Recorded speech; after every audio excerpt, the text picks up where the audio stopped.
이번 주 시민데스크, 온라인 회의로 진행된 5월 시청자위원회에서는 백신 접종 예약률 제고에 언론의 공익적 기능이 강조됐는데요. 이 밖에도 산업재해에 접근하는 YTN의 보도 자세, 그리고 24시간 보도 전문 채널의 면모를 유감없이 발휘한 한미 정상회담 중계보도 전반에 대해 의논해보는 시간 가졌습니다. 시청자 브리핑 시시콜콜 위클리픽, 부족함 없는 방송을 위한 그날까지 시청자 의견에 YTN이 응답합니다.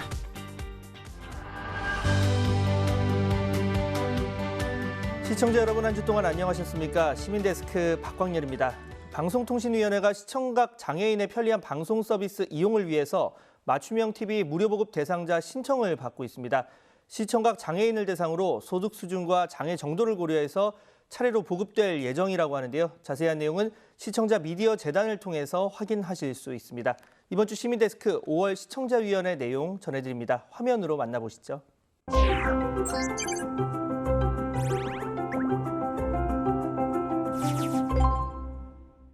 자, 그러면 2021년도 5월 YTN 시청자위원회를 시작하도록 하겠습니다. 최근에 일어난 손정민 씨 사망 사건과 그리고 이선호 씨 사망 사건 관련해서 이야기를 하지 않을 수 없을 것 같습니다. 이 보도량을 보시면 결국은 일반 대중들이 보고 싶은 것만을 보는 확증 편향을 부추기는 경향성도 보인다고 저는 생각하고 있습니다. 그런 지점에서 오히려 편중되는 것을 막고 감성주의적이거나 음모론적인 것을 지향하면서 논리적이고 과학수사적이며 또한 무죄 추정 원칙이라는 것도 적용하면서 접근해야 되는데 그런 절제력은 총량에서는 보이지 않는 것 같습니다. 저는 이건 문제가 있다고 보고 있고요. 의대생과 하청 노동자라는 청년의 계급 구조 격차가 이 총량에서도 그대로 여실히 드러나고 있다라는 것을 이야기하지는 않을 수가 없습니다. 이선호 씨 같은 경우에는 사망한 지 15일이 지나서야 보도가 됩니다. 그리고 작년 고용노동부 통계를 보면 산업재해 사고로 사망한 노동자가 882명이나 됩니다. 이 중에서 18세에서 29세 청년층이 42명이나 됩니다. 그렇다면 작년 보도 총량과 올해 보도 총량을 봤을 때 과연 청년의 사망 사건에 대해서는 이 산업재해에 인한 노동자의 인권이 침해되는 사건, 생명권이 잃은 사건에 대해서 과연 얼마나 경중 있게 다루고 있느냐, 아예 가볍게도 안 다루고 있지 않느냐라는 생각도 지울 수가 없습니다.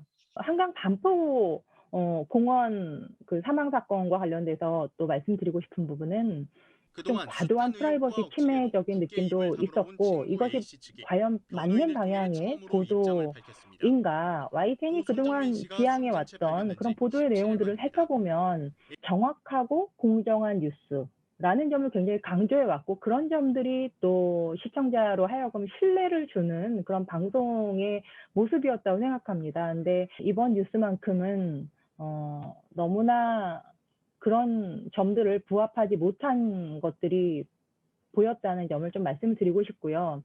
평택한 고 이선호 씨의 죽음에 대한 보도 내용은 굉장히 사변적일 뿐만 아니라 집요하게 현장을 추적하는 느낌조차 좀 들지 않았습니다.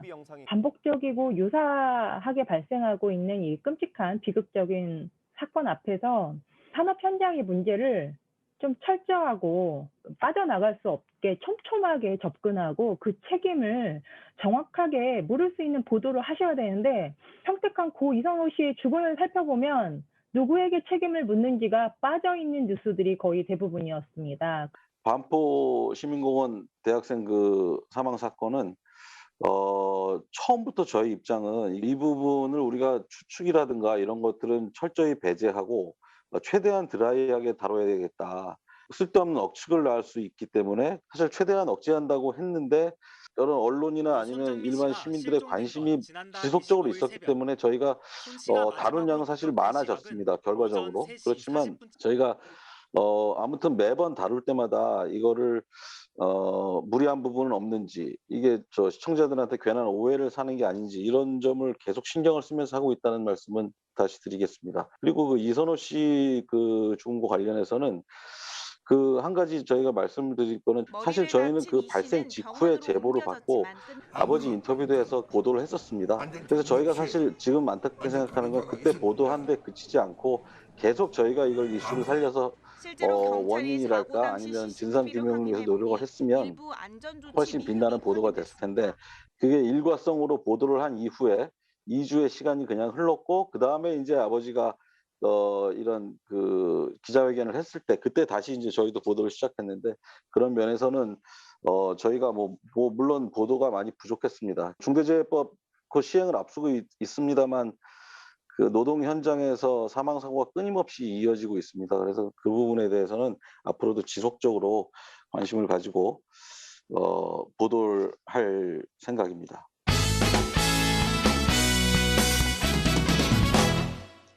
오늘 제가 그 뉴스가 있는 저녁하고 그다음에 그 일반 그 뉴스 프로그램하고의 이제 내용에 대해서 좀 의견을 내고자 하는데요.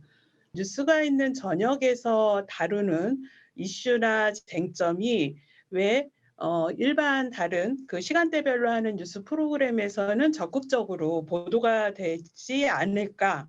제가 5월부터 쭉 이렇게 좀 몇 가지 사례들을 좀 분석을 하고 있는데요. 우선 5월에 좀 눈에 띈 게 일본 언론이 이제 점심도 졌다. 훈장 수여식 문 대통령 홀대 사실은 이래서 이제 이게 팩트 체크를 좀 한 건데요.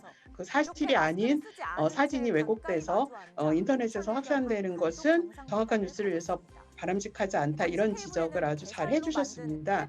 논란이 되고 흔히 세칭 말하는 가짜 뉴스에 가까운 정도의 정보들이 이게 세간에서 확산이 되고 있다라고 한다면 본 뉴스에서도 다시 한번 이런 거를 지적을 해주거나 체크를 해주거나 확인을 해주는 보도가 나왔으면 후속 보도가 나왔으면 좋겠다 이런 생각이고요. 5월 18일 날 공수처 1호 서울시 교육청 압수수색 직권 남용 여부 논란 역시 마찬가지입니다. 이 사건은 지금 공수처가 1호 사건으로 이번에 서울시 교육청의 그 채용 부분, 특별 채용 부분을 올리면서 이게 여러 논란을 낳고 있는데요. 뉴이저에서는 일단 이 부분을 상당히 조목조목 짚어줬습니다. 그런데 YTN의 다른 그냥 일반 뉴스 프로그램만 보는 사람들은 그냥 압수수색했구나, 뭔가 채용 의혹이 있구나. 그다음에 심지어는 뭐 수사 박차 이렇게 되면은 이게 공수처에서 1호 사건으로 이번 그 수사에 대해서 이게 뭐 정당성 논란 없이 뭐 진행이 잘 되고 있나라는 잘못 인식할 수 있을 정도로 이게 분석이 없는 이런 단순 발생 기사 위주로 지금 되고 있습니다. 그래서 좀 더 뉴스 전문 채널로서 YTN이 지금 지속적으로 강조하시는 게 예를 들면 맥락 저널리즘, 솔루션 저널리즘에 대해서 추구를 하고 있는데 그게 보도에서 좀 더 적극적으로 나타났으면 좋겠다라는 의견이고요. 3월과 4월의 재보궐선거 보도에서도 뉴이저에서는 당시 후보에 여러 가지 제기되는 의혹이나 이런 것들을 적극적으로 문제를 제기하고 보도를 했었는데 정작 이쪽의 보도 채널에서는 그러한 뉴스들을 거의 찾아보지 못했었어요.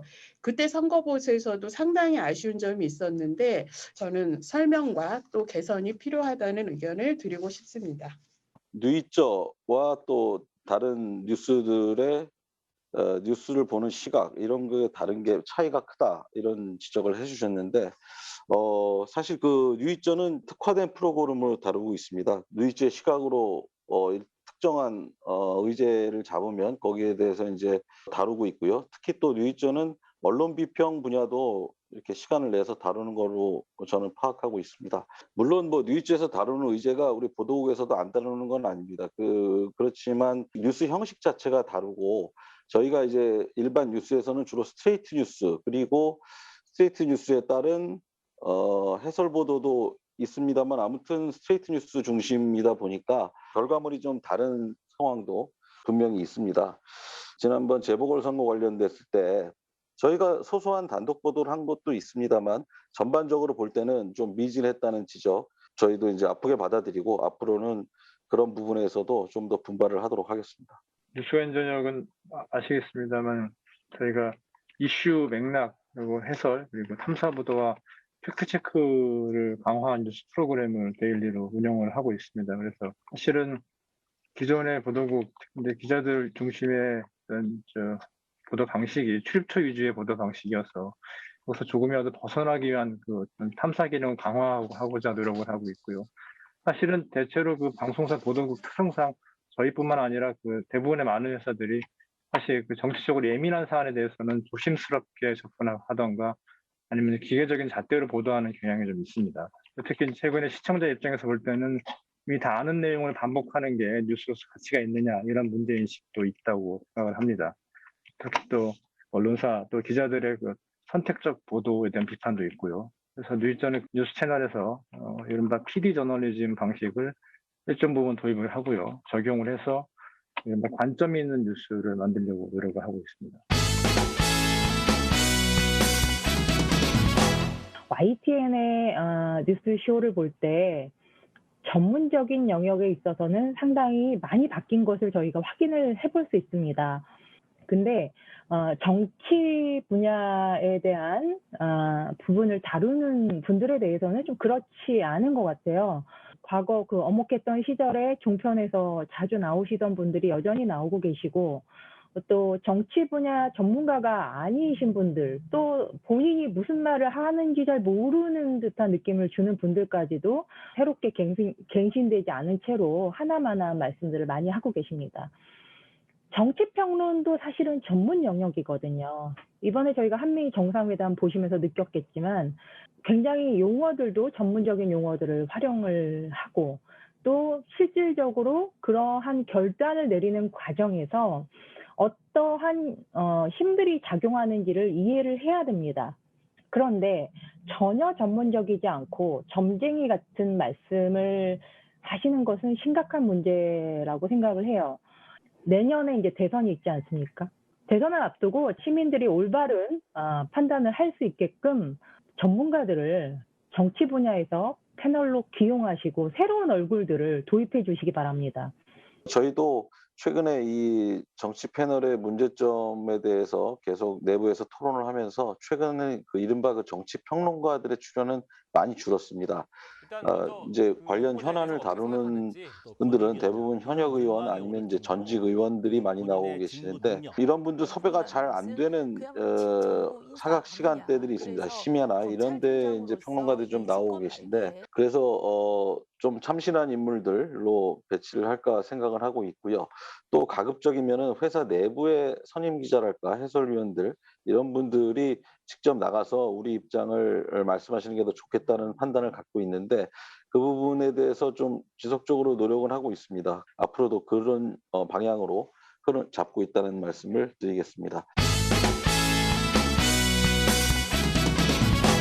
질병관리청의 자료를 보니 사전 예약률이 평균 56% 정도로 반 정도밖에 안 되더라고요. 물론 이게 약 한 3일에서 4일 정도 예약을 하는 날짜가 차이가 있기 때문에 그런 걸로 봅니다만 상당히 저조하다라고 생각이 들고 YTN에서도 백신 접종과 예약에 대해서 아주 잘 보도를 하고 있습니다만 지난 5월 5일 YTN에 미국 디트로이트시의 가가호 방문으로 접종률을 높이겠다고 하는 보도처럼 우리도 접종 예약 및 접종률을 높일 수 있는 방법을 강구하고 보도하는 것이 좀 더 필요하다고 판단됩니다. 예약 방법이나 이런 부분도 조금 더 친절하고 상세한 보도를 할 수 있도록 더 노력을 해보겠습니다. 가짜뉴스 관련된 건데 저는 이제 그 넓은 의미의 가짜뉴스가 우리 언론 지형에 큰 해악을 끼치고 있다고 생각해서 항상 주의를 하고 있습니다. 그런데 이번 제가 최근 한 달 봤던 그 YTN은 가짜뉴스에 대해서 그 보도를 잘 했던 것으로 봤습니다.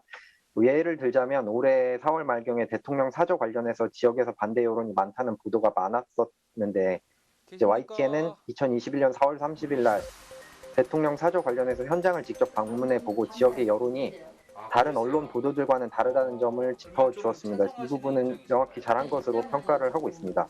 또 단순히 인터넷 등의 기사들만 찾아서 보도를 한 게 아니라 현장에 직접 찾아가 현장 민심을 직접 확인했다는 점도 매우 긍정적으로 평가를 하고 있습니다. 가짜뉴스 관련한 보도는 앞으로도 잘 해주시길 바랍니다.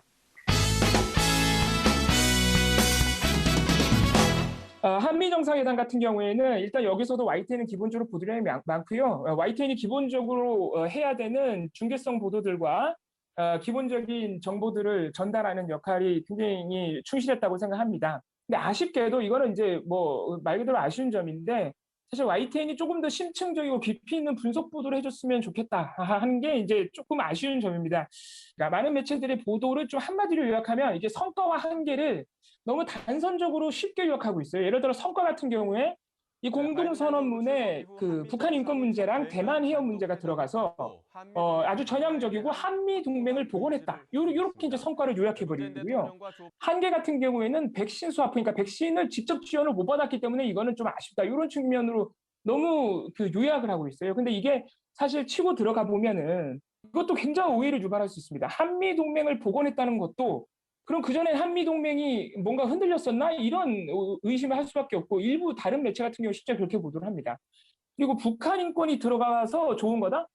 이렇게 또 하면 또 한국 정부가 그동안 북한 인권이 굉장히 무심하거나 무시했구나 이런 오해도 할 수 있고요. 대만 해협 문제도 사실 우리 언론이라면 대만 해협 문제를 한미 정상회담에서 굳이 언급해야 되나? 이게 한국의 입장에서 국익에 해당하나? 이런 것도 사실 조금 다른 관점에서 살펴봐야 되는데 이런 측면들이 잘 보도가 안 되거든요. 그래서 우리 YTN이라면 시청자 여러분들에게 이 한미 정상회담의 결과물들을 그 허와시를 조금 더 분석적으로 또 이해하기 쉽게 깊이 있게 좀 설명해주는 보도가 더 많았어야 하지 않나 이런 아쉬움이 좀 있었습니다. 한미 정상회담 관련돼서 그 심층적 분석 보도가 아쉽다고 말씀하셨는데 오늘까지도 이렇게 여러 가지 그 내용을 분석하는 보도를 하고는 있습니다. 근데 사사와 비교해서 뭐 차별화되게 잘했다 이렇게 말씀드릴 거는 지금 없는 상황이라서 제가 더 설명드리긴 그런데 이 부분도 사실 저희가 좀 전문 기자나 이런 분들을 좀 더 육성할 필요를 좀 느끼고 있는데요. 그런 부분에서 좀 더 방안을 찾아보도록 하겠습니다. 삼성과의 상속세 관련한 이슈를 YTN에 보도한 내용을 갖고서 한 번 더 말씀드리고 싶습니다. 상속세는 상속된 재산에 대해서 부과되는 그런 세금이지 않습니까? 근데 이를 사회환원이라고 말하는 것이 어폐가 있다고 저는 생각하고 있어요. 4월 29일 기사에서 유산 26조 원 가운데 60%가량인 16조 원이 사회로 돌아왔습니다. 라고 헤드를 뽑았고 또 그 프로그램의 앵커의 첫 번째 멘트도 사회로 돌아왔다, 사회 환원이다 라고 이야기를 해주셨거든요. 근데 사실 그 팩트는 그 16조 원이라는 그 사회 환원 중에서 12조 원이 상속세이고 3조 원은 예술 컬렉션의 기증 그리고 사회 공헌으로 약속하신 1조 원이 있었습니다. 이 말만 보자면 상속세 납부가 마치 사회 환원이라는 그런 가치 등가의 의미로 그 이야기하는 것처럼 들려서요. 이것이 가치 개입적인 멘트가 아닌가라고 저는 생각이 들었습니다. 또 하나의 잘못된 단어의 선택은 그 뒤에 나왔던 미술 컬렉션에 대한 분석, 이것에 대한 기사에서도 나타났습니다. 이번에 국민품으로 돌아온 문화재와 미술품은 오늘 6월부터 공개됩니다. 라고 여러 번 그 기사에서 말씀하셨거든요. 그 마치 이런 표현은 그 저희가 역사적으로 외부에 의해서 수탈된 문화재의 귀환 같을 때의 그런 사례에 그 적용되는 것이지 이것이 한 개인이 자신의 부를 이용해서 그 모아왔던 컬렉션을 해왔던 그 컬렉션을 사회에 다시 기증하는 게 꼭 국민의 품으로 다시 돌아온 문화재는 아닌 것 같아서요. 이런 그 표현들이 맞지는 않은 것 같다라고 이제 저는 생각이 들었고요. 사회 환원 관련된 표현이 이상하다. 저도 그렇게 생각했습니다. 그 일부 언론 보도는 뭐 60%를 사회 환원했다 이렇게 저희도 일부 삼성에서 나온 자료를 처음에 인용했을 때는 그런 식의 이제 헤드라인도 나가고 그런 적이 있었는데 사실 그건 맞는 건 아닌 것 같고요. 그 사회 환원은 그 예술 컬렉션이나 이런 거 이제 일부에 한정된 부분이었는데 그런 것들을 용어 선택에 좀 더 주의를 기울이도록 하겠습니다. YTN에서 지난 5월 13일 냉동만두에서 작업자 이름까지 있는 고무장갑이 나온 그런 식품안전사고에 대해서 단독으로 보도한 바 있습니다. 그런데 보도에서 식품안전사고를 다룰 때 자극성 높은 타이틀과 화면으로 보도하는 경우가 종종 있습니다. 이번 냉동만두에 고무장갑이 나온 사고와 관련해서 YTN 자막뉴스에서는 냉동만두 열었다가 섬뜩 선명한 이름 3글자라는 타이틀을 달았고 지난 중국산 절임 배추 보도에서는 해당 사건이 발생한 3월 보도에서는 비위생 중국산 절임 배추라는 문구를 사용을 했으나 이후 4월과 5월 식약처에 후속 조치가 있는 보도에서는 알몸 기치 타이틀을 사용했습니다. 물론 소비자들의 안전을 위해서 안전하지 못한 식품 제조와 유통 행태를 고발하고 정책 당국과 기업의 소비자들의 안전을 지키도록 하는 것은 언론의 역할이라고 생각합니다. 하지만 자극성 높은 타이틀과 사건 중심의 보도는 식품 전반에 대한 불안과 소비자들의 혼란을 가져올 수 있습니다. 따라서 좀 더 세심한 식품안전사고에 대한 고민이 필요하다고 생각합니다. 세심한 식품안전 보도 저희도 좀 더 주의를 더 기울이겠습니다. 뭐 김치 이런 보도들이 사실 자극적으로 제목이 달리는 게 있었는데 좀 더 신경을 쓰도록 하겠습니다. 제가 드리는 말씀의 전체 주제는 YTN이 어떻게 하면 시스템적으로 저널리스트의 자질들을 향상시킬 수 있을까 이런 부분들이 좀 고려되었으면 좋겠다라는 그런 생각을 해보았습니다. 그래서 이것은 개인에게 맡기는 것이 아니고 이걸 시스템적으로 좋은 기자들을 만들 수 있는 그런 부분들을 어떻게 강구해낼까라는 생각을 해봤습니다. 이번에 대통령 순방 기간 동안에 기자들에게 주어진 질문의 시간을 그냥 놓쳐버렸다라고 하는 것은 기자들의 부끄러움이기도 하지만 뉴스 전문 채널인 YTN도 거기에서부터 자유스럽지 못하다고 생각을 합니다. 기자가 왜 질문을 해야 되고 누구를 위해서 질문을 해야 되고 어떤 질문을 해야 되는가에 대한 일종의 사내에서의 OJT와 같은 이런 부분들은 지속적으로 필요하다고 생각을 합니다.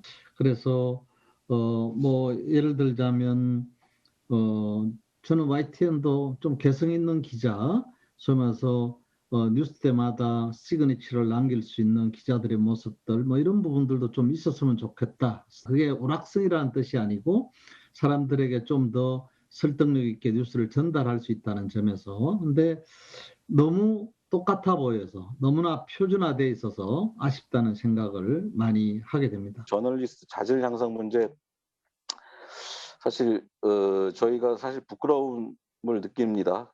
그 내부에서 그냥 신입사원이 들어오면 처음에 수습 과정에서 이렇게 교육하는 것 이외에 사실 어떤 질문을 어떻게 하는 게 좋겠다라든가 이런 교육 그런 제도화되어 있는 것도 없고 사실 후배들한테 제대로 가르쳐 본 적이 별로 없는 것 같습니다. 그런 부분 좀 더 시스템적으로 뭔가 개선 방안을 마련할 수 있는지 그런 연구를 더 해보도록 하겠습니다. 시청자위원회에서 그 말씀하신 내용을 이렇게 듣다 보면 전에도 한번 말씀드린 적이 있는데 여러 위원님들께서 계속 이렇게 지적하신 내용은 이게 잘못이 반복됐고 또 지속적으로 일어났을 경우에 이렇게 지적을 많이 받는 것 같은데 온라인 시청자위원회의 그 밴드를 통한 의견 제시를 그 기회가 있을 때마다 활용해 주시면 어떨까 생각됩니다. 이게 문제가 심각하다고 생각될 때 즉시 제지를 하고 의견을 제시를 해주시면 조금 더 문제가 반복되는 것을 줄일 수 있다고 생각합니다. 2021년 5월 YTN 시청자위원회는 이것으로 마치겠습니다. 모두 수고하셨습니다. 고맙습니다. 고맙습니다. 가장 빠른 옴부즈맨 프로그램 그 기록을 모아보는 시간 시청자 브리핑 시시콜콜 위클리픽 이번 주 시청자 의견 함께 보시죠.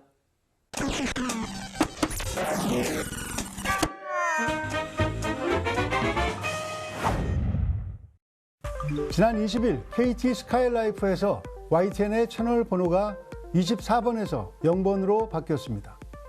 채널 번호 변경 소식을 접하지 못한 시청자분들의 문의 전화가 잇따랐습니다. 저는 YTN 애독자인데요. 스카이라이프 텔레비를 보고 있는데 오늘 갑자기 24번 YTN이 안 나옵니다. 아무리 찾아도 안 됩니다. 채널 24번이 방송이 안 나오고 계속 뭐 선전만 나와가지고 스카이라이프가 갑자기 0번으로 바뀌어가지고 TV가 고장난 줄 알고 아주 온갖 조치를 다 했어요. 채널 변경으로 불편을 드린 점 죄송합니다. 스카이라이프로 YTN을 시청하실 때는 이제 0번을 틀어주시면 됩니다. 지난 1995년 3월 케이블 TV 출범 때 YTN은 우리나라 최초의 24시간 뉴스 채널을 표방하며 채널 번호를 24번으로 정했습니다. 하지만 미디어 환경이 빠르게 바뀌면서 2년 전부터 YTN의 채널 번호도 바뀌기 시작했습니다. 지난 2019년 8월에는 CNB 디지털 방송의 채널 번호가 24번에서 22번으로 바뀌었고, 지난해 3월에는 남인천 방송 디지털 방송의 채널 번호가 24번에서 0번으로 바뀌었습니다. 뉴스를 보는 플랫폼은 많아지고 있고 다양해지고 있습니다. YTN은 시청자들과 호흡하기 위해 이런 플랫폼의 변화에 적극 대응하고 있습니다. 최근에는 YTN 뉴스 본 채널에서 못다 전한 재미있고 유익한 정보들과 시청자 제보 영상들을 모아 와이퍼라는 유튜브 채널을 개설했습니다. 돌발 영상 콘텐츠만 있었던 돌발 영상 유튜브 채널도 뉴스가 있는 저녁과 알고리즘 콘텐츠를 함께 묶어 돌았죠 유튜브 채널로 확대 개편했습니다. 다시 한번 알려드립니다. KT 스카이라이프를 통해서 YTN을 보실 때는 채널을 0번으로 고정해 주시면 됩니다. TV 시청자는 유튜브나 포털에서는 구독자가 되고 라디오에서는 청취자가 됩니다. 어떤 플랫폼에서도 시청자가 믿고 보는 유익한 콘텐츠를 만들기 위해 더 열심히 뛰겠습니다. 최근 이스라엘과 팔레스타인의 무력 충돌로 수많은 사람이 또 숨졌습니다. 양측의 갈등에는 오래되고 복잡한 역사가 깔려 있어 신중하게 보도해야 하는데요. 이를 객관적으로 다루지 않았다는 시청자 지적이 많았습니다. 현지 상황이 어떤지 이스라엘 현지 교민을 연결해 보겠습니다. 네, 이번 충돌이 생긴 원인이라면 크게 세 가지로 나눌 수 있습니다. 예. 뉴스가 있는 저녁에서 이스라엘 교민을 연결해 현지 상황을 알아봤습니다. 그동안 2분 내외의 짧은 기사로만 보도하다 이날은 모처럼 10분 이상 길게 생방송으로 전했는데 그 내용이 편파적이라는 항의를 받았습니다. 아랍인들은 이미 아락사 사원 안에 이미 폭동 공격에 쓰일 폭발물과 돌들을 무더기로 모아놓고 무기들을 준비해 놓은 상태였습니다. 미사일로 공격을 하고 나서 멋대로 휴전하자라는 선언 등을 하는 등의 억처구니 없는 상황들이 이어져 왔는데요. 이스라엘 편에 서가지고 그 일방적인 주장을 하고 있는데 사실관계 확인도 안 하고 이렇게 일방적인 주장을 장시간에 걸쳐서 방송에 내보내면 되겠습니까? 팔레스타인 쪽은 왜 인터뷰 안 해요? 그 사람들은 사망자도 많은데 라마단 기간에 팔레스타인이 성스럽게 지내는 그 시기에 이스라엘이 건드렸기 때문에 그들이 그렇게 무력으로 대응했다고 알고 있습니다. 시청자 게시판에도 비슷한 글이 잇따라 올라왔습니다. 궁금한 것은 한국인으로서 객관적 시각을 듣고 싶은 것이지 이스라엘만의 주장을 듣고 싶은 것은 아닙니다. 이스라엘은 무고한 피해자, 팔레스타인은 절대 악인 것처럼 묘사하더군요. 팔레스타인 청년들의 행동은 폭동으로 단정짓고 YTN 시청자위원회도 해당 보도에 문제가 있다고 판단했습니다. 제가 보기에는 일방적으로 이스라엘 측에 치우친 시각을 보여주는 인터뷰였습니다. 마치 이스라엘의 민족주의적 성향을 그대로 반영한 듯한 인터뷰였습니다. 뉴스가 있는 저녁 제작진은 불안정한 현지 사정으로 팔레스타인에 사는 교민을 찾을 수 없었고 이스라엘 교민이 양측의 입장을 무난히 전해줄 것으로 기대했다고 설명했습니다. 그러나 애초 취지와 달리 한쪽의 입장이 강조됐다며 사과하고 앞으로 관계자 섭외 등에 더욱 신중을 기해 공정한 보도가 되도록 노력하겠다고 약속했습니다. YTN은 시청자들의 지적을 겸허히 받아들여 해당 동영상을 인터넷에서 삭제했습니다. 지금까지 시청자 브리핑 시시콜콜입니다.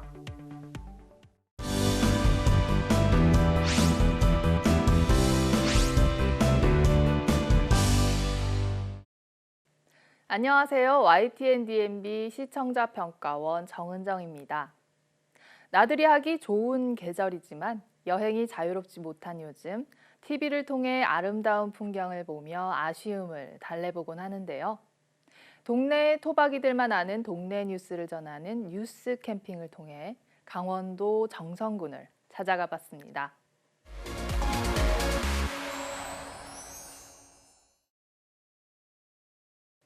뉴스 캠핑 정선군 편은 아름다운 정선군의 풍경과 역사, 그리고 현재의 모습들을 어떻게 다뤘는지 살펴봤습니다. 거대한 산맥들 사이로 맑디 맑은 남한강 상류가 가로지르는 지역. 한 폭의 산수화처럼 아름다운 이곳은 아주 오래전부터 산세가 아름답고 인심이 좋기로 유명한 곳인데요. 오늘 제가 찾아온 이곳은 바로 강원도 정선군입니다. 국보로 지정된 수만호탑의 멋진 자태를 만나볼 수 있었는데요. 돌을 직접 깎고 다듬어 쌓아 올린 탑 안에 부처의 진신사리를 모셨고 상층부의 철제 장식을 비롯해 탑의 원형이 잘 보존되어 있어 가치가 더욱 높다고 합니다. 직접 찾아가더라도 보기 어려운 여러 각도에서 수만호탑을 조명해준 덕분에 귀한 국보의 모습을 눈에 한껏 담을 수 있었습니다. 정선아리랑 기능 보유자를 찾아가 정선아리랑을 배워보는 장면은 명장의 선창을 진행자가 그대로 한번 따라 불러보는 것에 그쳐 조금 어색했습니다. 이보다는 박자별로 다르게 부를 수 있다는 정선아리랑의 특색을 살려 메나리, 바가지, 역금, 장단 등을 박자별로 더욱 자세히 들어보며 각각의 특징을 소개해주는 것이 2만 가지나 되는 정선아리랑의 매력이 드러나 재미를 더했을 것 같습니다. 주민터뷰를 통해서는 정선군의 공영버스와 마을 공동급식, 의료시설 관련 부분이 소개됐는데요. 지역마다 다른 환경을 반영한 차별화된 정책들을 접할 수 있어 지역의 특색을 굉장히 잘 드러내는 코너라는 생각이 듭니다. 해광 지역 문화시설에서 화암동굴로 이어지는 부분에서는 화암동굴이 맥락 없이 갑자기 등장하는 느낌이 들었습니다. 길지 않은 시간 내에 지역의 여러 곳을 보여주려면 각 장소별로 도입부나 화면 전원을 모두 삽입하기는 어려울 수 있습니다. 하지만 화암동굴을 보여주는 장면에서 진행자의 내레이션이라도 함께 이어지는 것이 앞부분과의 연결성을 고려할 때 보다 좋은 선택이었을 것이라고 봅니다. 또한 화암동굴이 가진 의미에 비해 너무 짧고 가볍게 다뤄진 것은 아닌가 하는 아쉬움이 남습니다. 뉴스 캠핑의 지난 방송은 소박해 보이지만 깊은 역사와 문화를 간직하고 있는 정선군의 매력을 보여줬습니다. 앞으로도 지역의 과거와 현재, 그리고 미래의 모습을 조화롭게 살펴볼 수 있기를 바랍니다. 시민데스크는 시청자 여러분의 고민과 질문으로 채워집니다. YTN 방송에 대한 다양한 의견들 홈페이지와 전화를 통해서 남겨주시고요. 저는 다음 주 더 유익한 내용으로 돌아오겠습니다. 시청해주신 여러분 감사합니다.